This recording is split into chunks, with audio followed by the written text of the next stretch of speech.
This is a short clip from my parent membership group on Subscribestar. That's where I post my most practical and comprehensive videos. Once a month, I address common questions in the form of a topic video. And I also run live monthly Q&As where parents can submit a question and briefly talk through their situation with me. Please check out my Subscribestar to learn more about the different subscription levels. Now here's the video.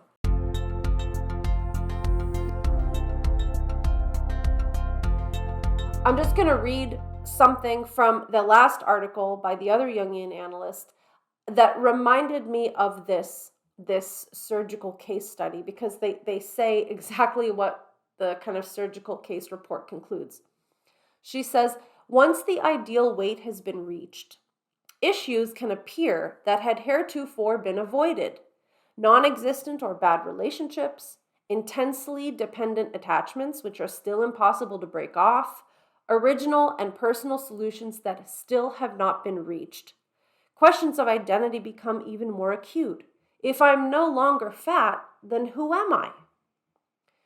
And unfortunately, the replies to these and a number of other questions require that a person faces issues that created the conflict and generate a great deal of anxiety, while the excuse provided by obesity no longer exists.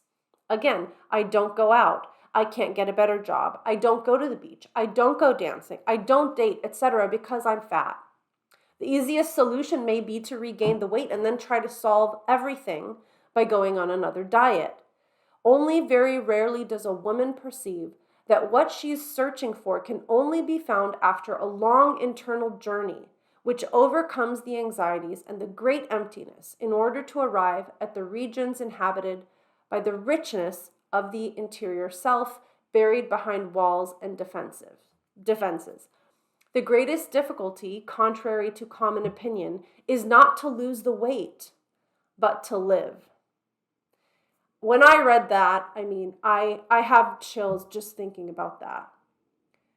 It points to me to something that we are sorely missing in our field. We are looking at this surface expression of the distress. How masculine or feminine is my body? How thin or fat is my body? Where really the problem is, there's this internal pain that a person really has to dig much deeper to find. And I love that last line. The greatest difficulty, contrary to common opinion, is not to lose the weight, but to just live, to live your life. And this just makes me think about so many trans people that I've heard say, I thoroughly changed everything about myself. My body was completely different. I did all these things. And here I am. I'm still here with myself, with my struggles, with my old patterns of behavior.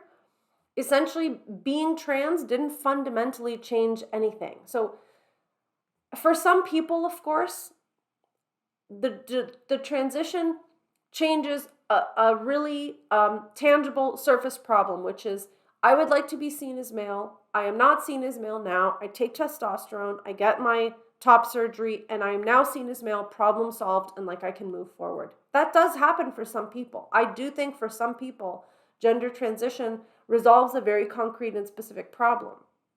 But for some others, there's a much deeper existential conflict going on that they thought trans could resolve, but it didn't. We're kind of circling the drain here around all of these superficial things, but perhaps the real answer is how do you live? And back to Mom's question, how do you, if you're a young woman, live in the world with this male kind of sexual energy that could feel toxic and could feel intrusive and dangerous?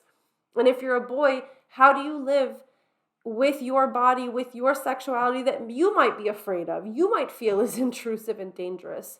And how do we meet the kind of needs that transition is trying to meet for us in this kind of facsimile kind of way? And how to kind of live in the world with these fears, with these difficulties, despite these things, and still feel kind of self-contained in your own body. And again, if you have an adult child, you may be at the sidelines watching this play out. You might be observing them going through this process.